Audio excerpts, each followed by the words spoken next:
Okay, what's up, people? This is on Getsu TV, and recently, what I really wanted to talk about was Naruto Ultimate Storm Revolution. Some of the gameplay changes that are happening, some that might not happen, some that might, some that already been confirmed. Character changes, character upgrades, new movesets, things like that. Team Ultimates now coming in, to play.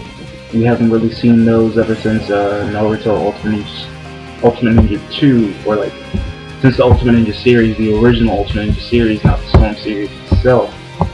So yeah, all that's really important stuff too to talk about. But first things first, what I really wanted to knock out the park first time around is characters. Characters. Do you believe the 100 plus playable characters? Obviously that's been confirmed and that's really gonna happen. But you believe like a bunch of new characters are gonna come into play in the new Naruto? That's for me it's I would say it's half and half, but it's not very likely. More or less because the CC2's passed with their prior installments in the Naruto Ultimate Ninja Storm series. Now, back in Generations, I probably would have believed it, but looking at Storm 3 in Generations now, it's past games and whatnot. The way I see it, Storm Generations is a game to hold us down.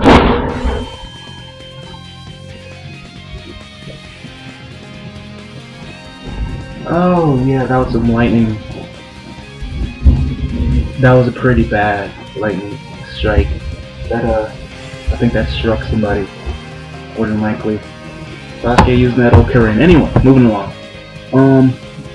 What was I? Oh yes.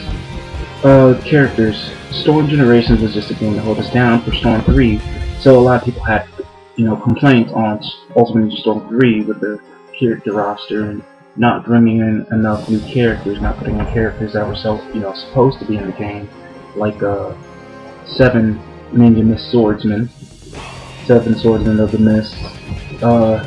Funny how they include Zabuza, but he was already prior made. It's funny how they made the models for the 7 Swordsmen of the Mist in Ultimate Ninja Storm 3, but did not make them playable. So I believe in a way that's CC2's way of milking the game, but I don't believe that they milk it for the wrong reasons. Well, they do. Sorry. I believe that they have their reasons for milking. Now, the question is, how much milking are they gonna do in Naruto Ultimate Ninja, Storm Revolution? Long name, but NSR is pretty much what we call it, Naruto Storm Revolution. NSR. With the new characters that have been announced, especially with Shisui and Chiha, characters that weren't actually new, like the Edo Kages, which were supposed to be in Naruto Ultimate Ninja Storm 3.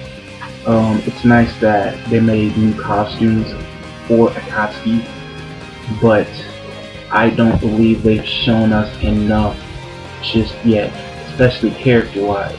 Now, I believe they've done a stellar job improving the battle system so far. So I cannot complain about that. The new battle system looking very good, especially with the new guard break and counters. I forget the name, but you guys know what I'm talking about. Counter strike or whichever. I would have liked it personally if the new guard break or counter attack, the new counter attack had been something like actually the guard break. I would have preferred if the guard break was something like Naruto Ultimate Ninja Storm 1 for the PS3, originally just for the PS3, where you actually punched your opponent, because then that would have been funner when your opponent, you're in a player match, opponent's about to attack you, whatever. Not saying with the jutsu, but they dash you, and you had that counter attack ready. You could literally, when they're dashing at you, punch them like straight right back, and they fly back, and you get a kickback or something like that. That would have been something. It's not a big thing, but it's a little bit of a flair. It's eye candy. These little things are important in an Naruto game. With the new Awakenings, the new awakenings. You have two forms of awakening. You have your instant awakenings and you have your true awakenings. Now there's a difference between the two. Instant awakening, your attack style changes. Same thing as for your new awakening, your true awakening. But characters' movesets actually fully change in the instant awakening, and now the instant awakening and true awakening are very much two different things for Naruto and the battle system now, as we see it. Will that make a big play? With the update that came in Naruto Ultimate Ninja Storm 3 months back, where you were allowed to use supports after your awakening, it was a great update, great idea. Really, really, really crappy landing though. Great idea, crappy landing. It's just when you had your Bijus go into awakening, their full-on awakening, they were still allowed to use supports. It's crazy. It's crazy. I really think they would have taken the time to test out characters and whatnot, and I think that's something big CC2 really needs to take the time to do. Test out their own game. Maybe if you test out your own games, you won't be having so many, problems later on down the line when the game's ready, to be released, or after it's been released and you have people complaining. Because if you actually took the time to test out and balance your characters, that would be so much more amazing. Especially with your Naruto, you make your Naruto way too overpowered. Now I understand he's the, he's the leader. He's the guy. He's the guy. He's on the box cover. He's the front. He's in the front of the line. Still, I mean, you see Ryu in Street Fighter. Ryu's good, but he's the main guy, but he's not super overpowered. And even with the Street Fighter is a good way to say characters can be balanced, and some characters cannot, but it's not an overall huge problem as it is in Naruto when it comes to certain things.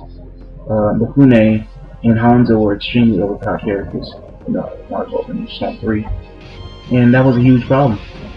And I would have preferred it when they put out that update with the supports and everything, if they had nerfed those guys just as well. And certain characters that were supposed to be nerfed, they didn't really nerf them enough at all, or they just completely missed them. And that is completely nuts, or you couldn't really see the difference, or the difference really didn't make a true difference online when you're playing against other opponents. It's just completely crazy to me. As for where I'm gonna end it somewhere along the lines here, because I don't want it to be that so long. I'm gonna try and aim for 10 minutes, 10 minutes tops, so I got 2 more minutes. But I believe down the line they really need to work on balancing a lot more. This is supposed to be the last Naruto game, Storm game, or they said it's the last Storm game. It is the last Storm game for this generation console. I believe the PS4 and Xbox One are gonna get their own Naruto games. That's more than likely. Very likely, indeed. Very, very likely. But as for the last game in this generation of consoles, I prefer if CC2 really, left this generation with a real bang before heading over to the next generation. And I'm hoping what they can do from this generation, just like they learned from their mistakes in Naruto Storm 1, even if Storm was pretty freaking fun for a game that wasn't even online, is I hope they can learn from their mistakes from this generation of Naruto games, especially Storm, especially online and character balancing, and I'm hoping that they can really go out with a bang with this last game for Xbox 360 and PS3, and really use that as a foundation for the games for PS4 and Xbox One. So that's pretty much the topic for this video. Improving characters, character balancing and whatnot. I believe that it's something very, very important in the long ways down the line for Naruto online. Even now, it's a very important subject to talk about, so leave a comment below, tell me what you think, tell me on what CC2 can improve, and let's get these videos out. Let's get them out there. This is Gongeti TV, and as always, I love you guys. You guys have a great, great, great night, and take it easy.